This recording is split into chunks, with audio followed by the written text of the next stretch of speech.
नमस्कार दोस्तों, आज की कहानी है चटोरी बहू। नमस्ते महेश्वरी जी, कैसी हैं आप? पड़ोस में रहने वाली पूनम जी ने पूछा।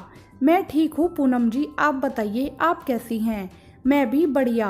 आपने तो जब से अपने बेटे की शादी की है बाहर नज़र ही नहीं आती, ना ही हमने आपकी बहू को कभी देखा है। महेश्वरी जी ने जवाब दिया, मेरी बहू घर के अंदर ही रहती है, ज़्यादातर कुछ घर के कामों में व्यस्त रहती है और वह कुछ ऑनलाइन ट्यूशन भी पढ़ाती है। अरे वाह, आपकी बहू तो बहुत अच्छी है, जरा हमें भी मिलवाओ। हाँ जी, क्यों नहीं, अंदर चलिए। महेश्वरी जी ने अंदर जा अपनी बहू को आवाज़ लगाई, सिया जरा 2 कप चाय लाना बेटा। थोड़ी देर में सिया चाय लेकर आई। पूनम जी ने सिया की तरफ देखा, ऊपर से नीचे तक देखती रही। यह है आपकी बहू, इसे तो मैं हर थोड़े दिन में देखती रहती हूँ। जब मैं शाम को योगा के लिए जाती हूँ, यह मुझे कई बार गोलगप्पे खाती हुई नजर आती है। सिया ने चाय रखी, उन्हें नमस्ते कर अंदर चली गई। उनके जाने के बाद महेश्वरी जी अंदर आई और सिया से बोली, तुम्हारी चाट पकौड़ी खाने की आदत पता नहीं कब जाएगी। सिया जवाब देने लगी, माँ मैं तो बस कितने दिनों के बाद। बात पूरी होने से पहले ही महेश्वरी जी ने उसे इशारा कर चुप करा दिया। रहने दे, सब पता है मुझे। सिया की शादी अभी 6 महीने पहले ही नमन से हुई है। सिया के परिवार में उसकी सास महेश्वरी, ससुर सुरेश जी और एक छोटी नंद तन्नू है। वैसे तो सिया की अपनी सास से बहुत ज़्यादा नहीं बनती है, पर दोनों एक दूसरे से कम ही बात करते हैं, तो गाड़ी सही चल रही है। अभी तक सिया बहुत ही चुलबुली लड़की है।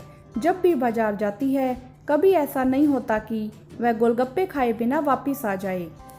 उसकी छोटी नंद तन्नू से खूब पटती है। दोनों नंद भाभी बाजार जाकर खूब चाट पकौड़ी के मज़े लेती हैं। महेश्वरी जी को बहुत बुरा लगता है, क्योंकि ऐसा पहली बार नहीं हुआ है कि किसी ने उनकी बहू के बारे में ऐसा बोला हो। पहले भी कई बार उनकी बहू की इस चाट पकौड़ी खाने की आदत के बारे में पड़ोस की प्रतिभा भी बोल चुकी है। महेश्वरी जी अभी तक सिया को ज़्यादा कुछ इसलिए नहीं कहती कि अभी तो नई नई शादी हुई है। कहीं ना कहीं शायद वह भी समझती है कि लड़की को परिवार में ढलने में थोड़ा समय लगता है।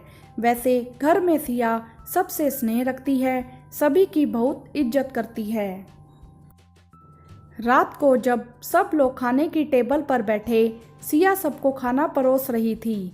महेश्वरी जी ने बताया, तन्नू को लड़के वाले देखने आ रहे हैं। उन्होंने सभी को कुछ काम बताए। नमन तुम उनके आदर सत्कार के लिए फल और मिठाइयाँ ले आना। सिया तुम घर की सब चीज़ें देख लेना। और हाँ, कल तन्नू के साथ बाजार जाकर उसके लिए एक नया सूट ले आना। सिया ने भी मुस्कुराते हुए जवाब दिया, जी हाँ, मैं चली जाऊंगी और तन्नू को ऐसा सूट लेकर दूंगी कि लड़के वाले देखते रह जाएंगे। तन्नू भी हल्का सा शर्माकर अपनी भाभी के गले लग गई। अगले दिन दोनों नंद भाभी बाजार के लिए गई। दोनों ने बाजार में खूब खरीदारी की और जैसा कि हमेशा होता था, अंत में आई गोलगप्पे खाने की बारी और दोनों पहुंच गई गोलगप्पे वाले के पास। दोनों ने खूब मज़े लेकर गोलगप्पे खाए। सिया ने तन्नू के मज़े लेते हुए बोला, भैया थोड़ा मीठा खिलाओ, अब तो ससुराल जाना है, मीठा खा और मीठा बोल। क्या भाभी, आप भी क्यों मज़े ले रही हो मेरे? पहले ही इतना डर लग रहा है। तन्नू मौज ले, अभी कुछ मत सोच। तन्नू ने गोलगप्पे वाले भैया से कहा, भैया आज आपने 2 गोलगप्पे कम दिए हैं। तो उसने जवाब दिया, नहीं दीदी, मैंने तो पूरे दिए हैं। माना कि हम दोनों बातें कर रही थी भैया, पर इसका मतलब यह नहीं कि आप ऐसा करोगे। ऊपर से सिया ने बोला, अरे छोड़ तन्नू, चलते हैं। तो तन्नू ने अपने हाथ में लिया गोलगप्पे का दोना फेंका। गलती से कूड़ेदान में जाने की बजाय नीचे गिर गया और वहाँ पर खड़ी एक औरत की साड़ी पर कुछ छींटे आ गई। बस आव देखा ना ताव। वह औरत तन्नू को गुस्से से धमकाने लगी, कितनी बदतमीज लड़की हो, तुम्हें जरा भी अक्ल नहीं है। खाकर सब इधर उधर फेंक दिया। तन्नू ने डरते हुए उन्हें जवाब दिया, एम सॉरी आंटी, गलती से गिर गया। सिया ने भी उस आंटी को सॉरी बोला, पर वह कहाँ मानने वाली थी। उसने तो तन्नू को खूब खरी खोटी सुनाई। तुम जैसी लड़कियों की वजह से औरतों का नाम खराब होता है। सिया ने तन्नू का हाथ पकड़ा और चुपचाप अपने घर की तरफ चल दिए। दोनों का मूड बहुत खराब हुआ।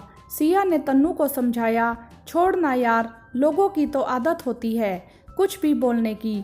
तू मस्त रह और कल के बारे में सोच। अगले दिन सुबह घर में खुशी का माहौल था। चारों तरफ लड़के वालों के स्वागत के लिए तैयारियां चल रही थी। कुछ देर में ही रमाकांत जी और सुधा जी अपने बेटे दीपक के साथ महेश्वरी जी के घर पहुंच गए। सिया रसोई में उनके लिए चाय नाश्ते की तैयारी करने लगी और कुछ ही देर में महेश्वरी जी के कहने पर तन्नू को लेकर वहां पहुंच गई। दोनों ने सबको नमस्ते की। जैसे ही होने वाली सास को नमस्ते करने लगी तो दोनों के होश उड़ गए।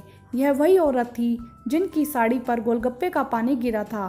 तन्नू और सिया समझ चुकी थी कि यह रिश्ता तो होने से रहा, पर फिर भी जैसे तैसे सिया ने सब कुछ संभालते हुए बड़े ही सम्मान के साथ चाय नाश्ता परोसा।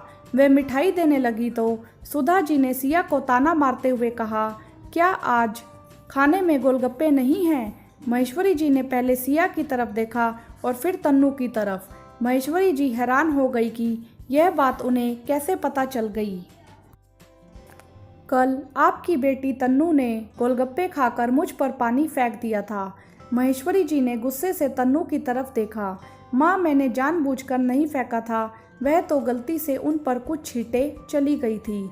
सुधा जी बोली, माफ़ कीजिएगा महेश्वरी जी, हमें अपने घर के लिए चटोरी बहू नहीं चाहिए। सिया की तरफ मुंह बनाते हुए बोली, आप ही संभाल सकती होंगी अपनी चटोरी बहू को। महेश्वरी जी तो अपना सर पकड़कर वहीं बैठ गई। तभी सुरेश जी ने कहा, माफ़ कीजिएगा बहन जी, हमारी बहू और बेटी कैसी हैं? इनका करेक्टर सर्टिफिकेट हमें आपसे लेने की ज़रूरत नहीं है। आप यहाँ आए, आपने अपना कीमती समय दिया, इसके लिए बहुत बहुत शुक्रिया। सुधा जी ने अपने बेटे की तरफ इशारा किया और वह तीनों लोग वहाँ से उठकर चले गए। उनके जाते ही महेश्वरी जी गुस्से से सिया पर बरस पड़ी। यह सब तेरी वजह से हो रहा है। आज तूने मेरी बेटी को भी अपने जैसे बिगाड़ दिया है। सुरेश जी ने महेश्वरी जी को समझाते हुए बोला, कैसी बातें कर रही हो तुम महेश्वरी? इस बच्ची की वजह से ही तुम्हारी बेटी तन्नू ऐसे घर में जाने से बच गई। जो औरत अपनी साड़ी पर एक दाग बर्दाश्त नहीं कर पाई, कैसे हमारी बेटी को दिल से स्वीकार करती। अच्छा ही हुआ जो उनका यह रूप पहले ही पता चल गया और अपनी बेटी को ऐसे घर में ब्याहने से हम लोग बच गए। नमन ने भी बोला, गोलगप्पे ने ही बचाया है आज हमें। सुरेश जी महेश्वरी जी को हंसाने के लिए बोले, तुम भी तो अक्सर जब बाजार जाया करती थी, चाट पकौड़ी खाए बिना कभी घर नहीं आती थी। महेश्वरी जी बिना कुछ बोले सिया के सिर पर हाथ रख अंदर चली गई। अगले दिन भी घर में मायूसी का माहौल था तो महेश्वरी जी खुद बाजार से चाट पकौड़ी खरीद कर लाई और तन्नू और सिया के साथ तीनों ने बैठकर एंजॉय किया। गोलगप्पे तो हमेशा से ही औरतों के पसंदीदा रहे हैं, बस शादी के बाद थोड़ा माहौल बदल जाता है, लेकिन आदत बदलने में समय लगता है। हाँ तो दोस्तों, क्या आपको भी गोलगप्पे खाना पसंद है? आप हमें कमेंट्स करके ज़रूर बताएं। वीडियो को लाइक करें, शेयर करें और चैनल को सब्सक्राइब भी करें। धन्यवाद।